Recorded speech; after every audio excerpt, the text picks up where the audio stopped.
পৃথিবীর মানুষ যে ব্যক্তি জেনায় লিপ্ত হবে তার ১ নাম্বার বিপদ, সে হবে মহাপাপী।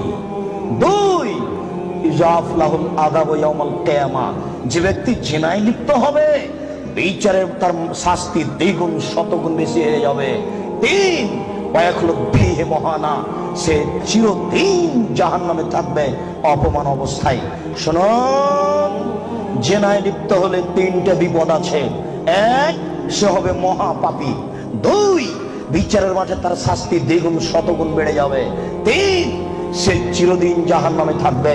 মহান আল্লাহ বলেন,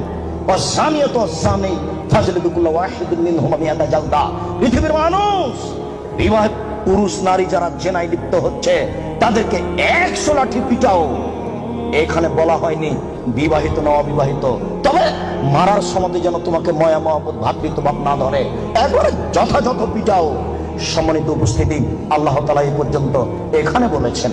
আমি আপনাকে জেনার আলোচনা করতে গিয়ে প্রথমে আলোচনা করছি জেনার বিপদ। জেনা করলে মানুষের উপরে বিপদ আসবে। ১, অল্প বয়সে মরণ হবে, মহামারী হবে, কলেরা হবে।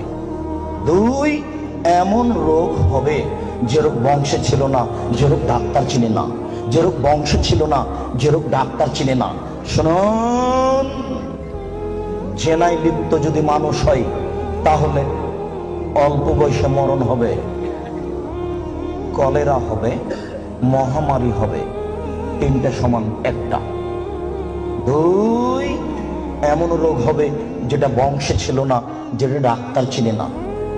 দেখুন, আব্দুল্লাহ ইবনে উমর রাদিয়াল্লাহু তাআলা আনহু বলেন, রাসূল সাল্লাল্লাহু আলাইহি সাল্লাম বলেছেন, লাম তাজহারিল ফাহিসাতু ফি কওমিন কাত্ত ইল্লা ফাসা ফিহিম আত-তাউন ওয়াল আওজা। যদি কোন সম্প্রদায়ের জেনা ছড়িয়ে যায়, যেই সম্প্রদায়ের জেনা ছড়াবে তাদের উপরে ২টি বিপদ হবে। ১, তাউন, কলেরা, মহামারী। মহাজা, কলেরা তা, অল্প বয়সে মরণ তা।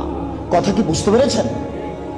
২, অল আওজাও মামাজাত ফি আসলাফিহিম, এমন রোগ হবে যেটা বংশে ছিল না, ডাক্তার চিনে না।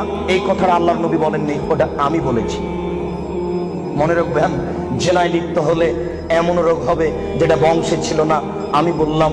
এমন রোগ হবে যেটা ডাক্তার চিনে না, এটা জেনার ভয়। আব্দুল্লাহ ইবনে মাসউদ রাদিয়াল্লাহু তাআলা আনহু বলেন, রাসূল সাল্লাল্লাহু আলাইহি সাল্লাম বলেছেন, লাম তাজহারিল ফাহিসাতু ফি কওমিন কাত্ত ইল্লা ফাসা ফিহিম আল ফাকর ওয়াল মাসকানা। যখন কোন সম্প্রদায়ের